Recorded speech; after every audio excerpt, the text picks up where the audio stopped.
comedian Dave Boyle, and I'm quitting alcohol. So I just found out my mate Sammy, who I'm going to meet in Barcelona, his dad passed away in December, which is sad news because I was actually looking forward to seeing his dad. He's a good guy. We went to their villa in Spain, I think it was 8 years ago. I asked my wife and she said it was 8 years ago. So it probably was. I thought it was like 5 years ago, but it couldn't have been. But we went and saw them. They were having a drink. I was off my head. And he told me the story about how he thought I was like different to the rest of Sammy's mates. Because when I first met him, he asked me what I wanted to do. And I said business and international studies.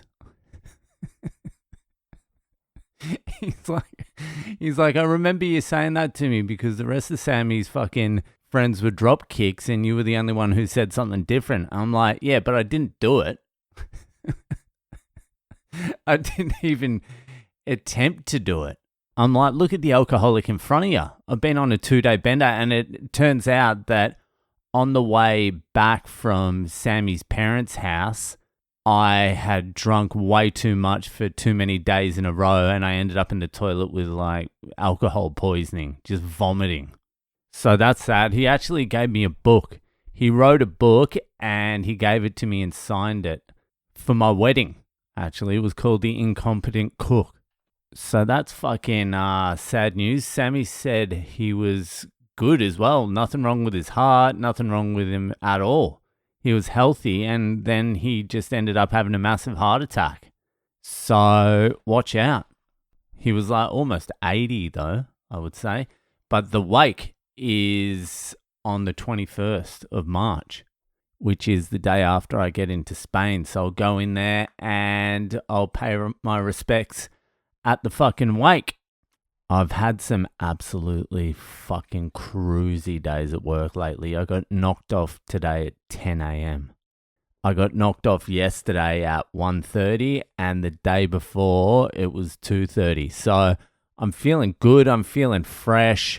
Actually, it wasn't the day before. It was Friday. I'll be getting into Spain with some fucking energy at least. And when I get back, it's all fucking happening. I've been speaking to the boys who are in the full underground fucking tunnel, like proper underground. And they said it's fucked. They said it's proper fucked down there. They're like, bring 2 or 3 shirts because by the time you get down to the site, you're absolutely soaked in sweat. So they said you need to change like 2 or 3 times. But the good thing is I bought a Versaflo. It's this respirator thing, but it's a full face respirator and it blows filtered air into your face. Like you wear a battery pack and a fan with a filtration system. It just takes everything out. And you put this full face mask on and it blows air into your face mask and then it goes out the back. And that's the best thing. But I hadn't bought one. I would have bought one earlier, but they're fucking $2,000. But what happened was the fucking... the cook's cunt at my work, this is how it played out. Because I was there when he bought it last year. He paid $1,900 for it. Brand new Versaflo. Look it up on the internet, Versaflo. So he'd bought it and he'd never used it. And he was telling me about it last week. He's like, oh, I'm not even going to wear it when I go into the tunnels. I'm like, why not? He's like, I don't give a fuck. I'll just wear the half face thing. And he's like, I'll probably sell it. And I'm like, oh, I'll buy it. And he's like, yeah, $1,600. I'm like, nah, no fucking way. He's like, I haven't even I haven't even worn it. I haven't even put it on my head. I'm like, yeah, but I can get it way cheaper off you like on Sunday when you're fucking vulnerable and you've been on the bags for 5 days and you run out of money.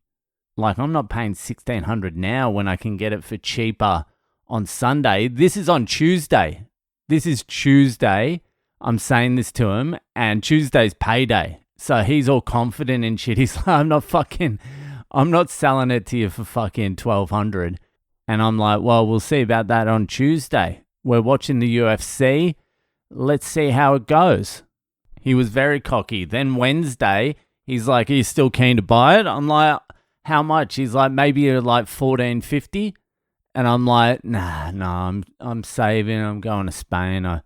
I'm not gonna pay that much. He's like, that's fucking. It's almost $500 off. I'm like, yeah, but still, you got paid yesterday. You've still got money.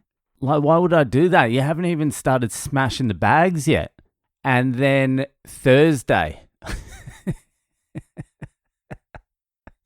Thursday, we finish work, and at about 6:30 p.m., he's like, oh, do you still want to buy that Versaflo?